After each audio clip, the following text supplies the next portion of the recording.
रहीम। आज हम class 10 chapter number 13 electrostatic का न्यूमेरिकल नंबर 7 सॉल्व करेंगे।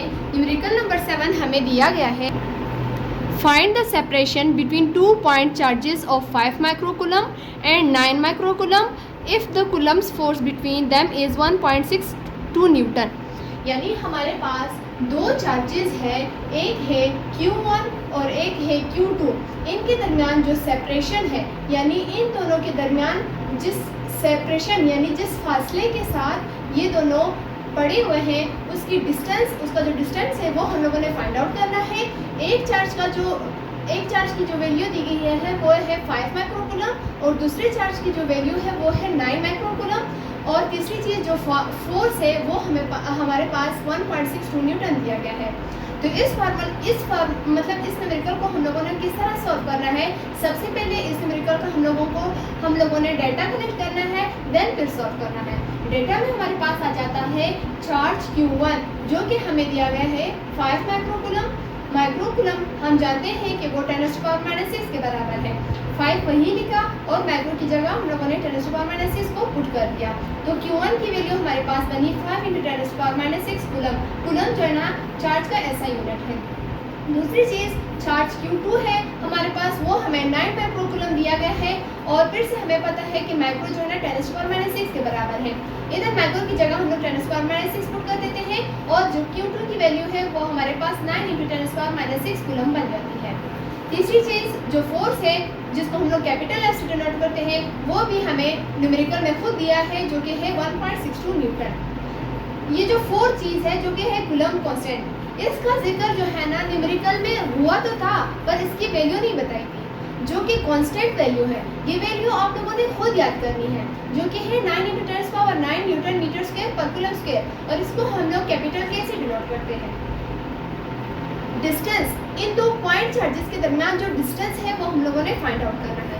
तो इसके लिए फार्मूला हम पुट करेंगे F = K Q1 Q2 / R²। Solution में आएगा क्योंकि हम लोग R² यानी इन दोनों चार्जेस के दरमियान हम लोग डिस्टेंस फाइंड आउट कर रहे हैं तो डिस्टेंस इस साइड पे आ जाएगा और फोर्स डिस्टेंस की जगह पर आ जाएगा। फार्मूले में थोड़ी सी चेंजेस आ जाएगी। अब इनकी जगह हम लोग इनकी वैल्यूज पुट करेंगे, आपस में मल्टीप्लाई और डिवाइड करेंगे, तब हमारे पास R² का वैल्यू आ जाएगी। तो सबसे पहले हम लोग R² उसी तरह लिखते हैं। K की वैल्यू है हमारे पास ये है 9 × 10⁻9। दूसरी चीज़ है हमारे पास Q1 जिसकी वैल्यू है 5 × 10⁻6। 5 × 10⁻6। दूसरी चीज़ है Q2 जिसकी वैल्यू है 9 × 10⁻6। 9 × 10⁻6। F की वैल्यू है हमारे पास 1.62 न्यूटन। अब इसको हम लोग आपस में मल्टीप्लाई करेंगे और डिवाइड करेंगे। कैलकुलेटर के जरिए हम इनको आपस में मल्टीप्लाई और डिवाइड करेंगे। इसको हम कैसे कैलकुलेट करेंगे? सिंपल ब्रैकेट, नज़र नहीं आ रहा यहाँ पे, 9 × 10⁻9 simple bracket 5 × 10⁻6 simple bracket 9 × 10⁻6 simple bracket divided by simple bracket 1.62 simple bracket is equals to हमारे पास आंसर आ रहा है 0.25। यानी R² की जो वैल्यू है वो है हमारे पास 0.25। अब यहाँ पर हमारे पास R² है जबकि यहाँ पर स्क्वायर नहीं है, तो हम लोगों को इस स्क्वायर को ख़त्म करना होगा। तो इसके लिए इस स्क्वायर को ख़त्म करने के लिए हम लोग लेंगे taking square root on both sides. Taking square roots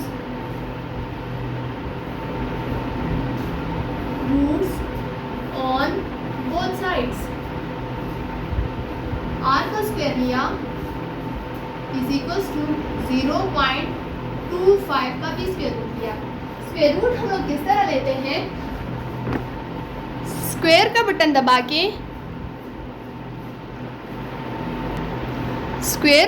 दबा के इसमें लिखेंगे 0.25, तो हमारे पास इसका स्क्वायर रूट का जो आंसर आएगा वो होगा 0.5। यानी R² का यहाँ पर स्क्वायर रूट के साथ कैंसिल हो जाएगा और ये सिर्फ हमारे पास r रह जाएगा और इसका स्क्वायर रूट लेके हमारे पास 0.5 आ जाएगा। डिस्टेंस का जो ऐसा यूनिट है वो मीटर है, तो इस तरह हमारे पास जो r की वैल्यू है वो है 0.5 मीटर। तो इस तरह जो हमारे पास न्यूमेरिकल नंबर 7 है वो भी कंप्लीट हो गया। होप सो कि आप लोगों को समझ आ गया होगा।